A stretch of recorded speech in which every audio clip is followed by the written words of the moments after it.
ශුද්ධෝත්තම Francis පාප් වහන්සේ ස්වර්ගස්ථ වුණානේ. ඉතින් නව පාප් වහන්සේ කෙනෙක් පත් වෙන්නේ කොහොමද කියලා එයා දන්නවද?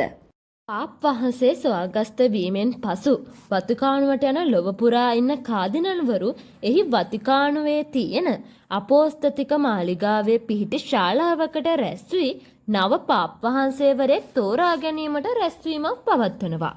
එහි මූලිකත්වයේ ගන්නේ කාදිනල් විද්‍යාලයේ පීඨාධිපතිවරයා විසින්. දවස් කිහිපයක් ගත වුණත් නව පාප් වහන්සේවරයෙක් පත් නොකොට එහි දොරගුළු නම් විවෘත වන්නේ නැහැ. මෙම තීරණාත්මක කාලය තුල වයෝවෘද්ධ කාදිනල්වරු ශාලාව තුල මිය ගොස් තිබෙනවා. ඒ නිසා අද වනකොට මේ රැස්වීමට සහභාගී කරගන්නේ වයස අවුරුදු 80ට අඩු කාදිනල්වරු පමණයි. 3/2ක ඡන්ද බහුතරයක් ලබා ගන්නා කාදිනල්වරයෙක් තමයි නව පාප් වහන්සේ ලෙස තේරීපත් වෙන්නේ. 3/2ක ඡන්ද බහුතරයක් ලැබෙන තුරු කිහිප වතාවක්ම ඡන්දය පවත්වනවා. ඡන්දයකින් පසුව නව පාප් වහන්සේවරයෙක් පත්ුනේ නැත්නම් අසාර්ථක ඡන්ද පත්‍රිකා පුලුස්සා එහි දුමාරේ කළු පාට දුමාරයක් ලෙස පිට කරනවා. එතකොට ලෝකයේම දැනගන්නවා තවමත් අලුත් පාප් වහන්සේවරයෙක් පත් වෙලා නැහැ කියලා.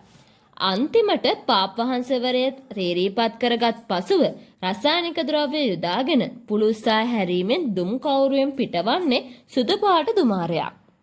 ඉන්පසු ටික වේලාවකින් පස්සේ පාප් තනතුරේ ලෝගුව හා සාටකය ඇඳගත් අලුත් පාප් වහන්සේ බැල්කනියට ඇවිත් ජනතාවට ආචාර කරනවා.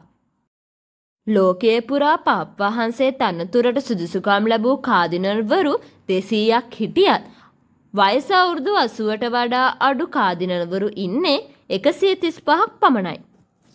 සාම්ප්‍රදායික චාරිත්‍ර වාරිත්‍ර මත නව පාප් වහන්සේවරයෙක් පත් කරගන්නවා. ඉතින් මේ කටයුතු නිසා තමයි පාප් වහන්සේ කෙනෙක් ස්වර්ගස්ථ වුණාට පසු මුළු ලෝකයේම අවධානය වතිකානුවට යොමු වෙන්නේ.